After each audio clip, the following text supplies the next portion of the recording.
है शमशान की बुरी शक्तियों के रखवाले। मैं तुम्हें जैसा कहता हूँ तुम्हें वैसा करना होगा। काला जादू। एक सुंदर सा गांव था जहां पर चारों तरफ हरियाली। पर एक रात को इतनी भयंकर बारिश होती है और उसके साथ बर्फ के ओले गिरते हैं कि गांव की पूरी फसल बर्बाद हो जाती है। दिनेश अपनी फसल को देखकर बहुत ही दुखी हो गया था क्योंकि उसका पूरा फसल बारिश से बर्बाद हो चुका था। क्या हुआ जी? आप इतने दुखी कैसे लग रहे हैं? क्या हो गया? बहुत परेशान दिख रहे हैं आप। क्या करूं मैं, हमारी फसल पूरी बर्बाद हो गई है। क्या हुआ? तो हम मजदूरी करके अपना जीवन यापन कर लेंगे, आप चिंता मत कीजिए। अगले दिन अनिल और उसकी पत्नी दोनों काम खोजने के लिए निकलते हैं और सेठ के पास जाकर पहुंचते हैं। सेठ जी, अगर आपके पास कुछ काम होगा तो हमें दे दीजिए, हमारी फसल पूरी बर्बाद हो गई। मैंने तुम्हें काम देने का ठेका लिया है क्या? तुम इतनी सुंदर हो, तुम कहाँ इस फटीचर के साथ घूम रही हो? तुम मेरे पास आ जाओ, तुम्हें रानी बना कर रखूंगा। सेठ जी, हम गरीब जरूर हैं, मेहनत मजदूरी करके अपनी रूखी सूखी रोटी खाते हैं।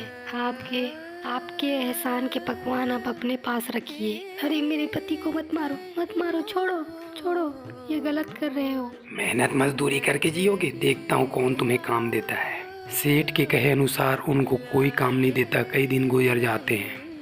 इस गांव में हमारे लिए कोई काम भी नहीं, हमें कोई काम भी नहीं दे रहा है, कैसे जिएंगे हम? मेरे पास काम धंधे से तुम्हारे लिए टाइम नहीं निकल पा रहा बेटी, तुम पढ़ाई अपनी अच्छे से करना। कोई बात नहीं पापा, मैं अपनी पढ़ाई अच्छे से करूंगी, आपको घबराने की जरूरत नहीं। ठीक है पापा, आप आराम कीजिए, कल सुबह मुझे कॉलेज जाना है। बचाओ बचाओ बचाओ, मुझे बचाओ, बचाओ बचाओ। डर से भागते हुए रीना अपने पापा के पास जाती है और जो भी देखा वो अपने पापा को बताती है। पापा पापा पापा पापा पापा, चलिए देखिए मेरे कमरे में कौन आ गया है, उसने मेरा गला दबा दिया था। ये तुम्हारा वहम है बेटी, यहाँ कौन आएगा? अभी कोई भी नहीं होगा। कैसी रही सेठ जी? हा हा हा हा, बहुत मजा आएगा। इंतजार करो, आगे आगे बहुत कुछ देखना।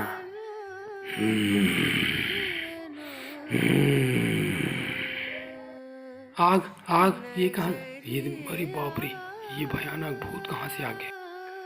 रात को होने वाली घटना के बारे में सेठ जी आराम से बैठकर सोच रहे थे। ये क्या हो रहा है? सेठ जी, कई दिनों से मैं आपको देख रहा हूँ, उदास उदास रहते हैं, काम में भी कोई मन नहीं लगता। हाँ भाई, कुछ दिन पहले मेरे घर में एक भयानक भूत आया था।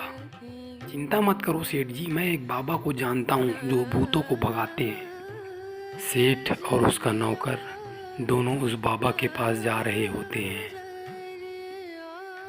आओ सेठ आओ, हमारे जैसे फकीरों के पास तुम्हारा क्या काम लेकर आए हो, बताओ। गुरुजी, मेरे घर में एक भयानक भूत है। गुरुजी ध्यान लगाते हैं और देखते हैं एक आदमी और उसकी पत्नी 5 साल पहले तुम्हारे पास काम मांगने आए थे। तुमने उसे भगा दिया, वो हर तरफ घूमे, उन्हें काम नहीं मिला।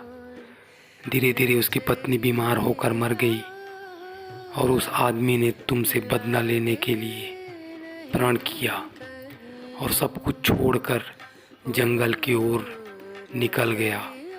और वहाँ जाकर उसने भयंकर तंत्र विद्या और काला जादू सीखा और धीरे से वह भयानक तांत्रिक बन गया और काली शक्तियों और काली सिद्धियों को उसने जागृत कर लिया। फिर वह तुमसे बदला लेने के लिए वापस उसी गांव में आया है। यह सुनकर सेठ और उसका नौकर उसके घर की तरफ जा रहे होते हैं। घर पहुंचकर देखते हैं कि घर एक भयानक तांत्रिक का डेरा था। अरे बाप रे, ये कैसी जगह है भयानक। वो तांत्रिक तो यहाँ नहीं है, चलो यहाँ से। वह तांत्रिक सेठ के घर के बाहर तंत्र विद्याएँ और तंत्र क्रियाएँ कर रहा होता है। सेठ जैसे ही पहुँचता है उससे बात करता है। आगे कहानी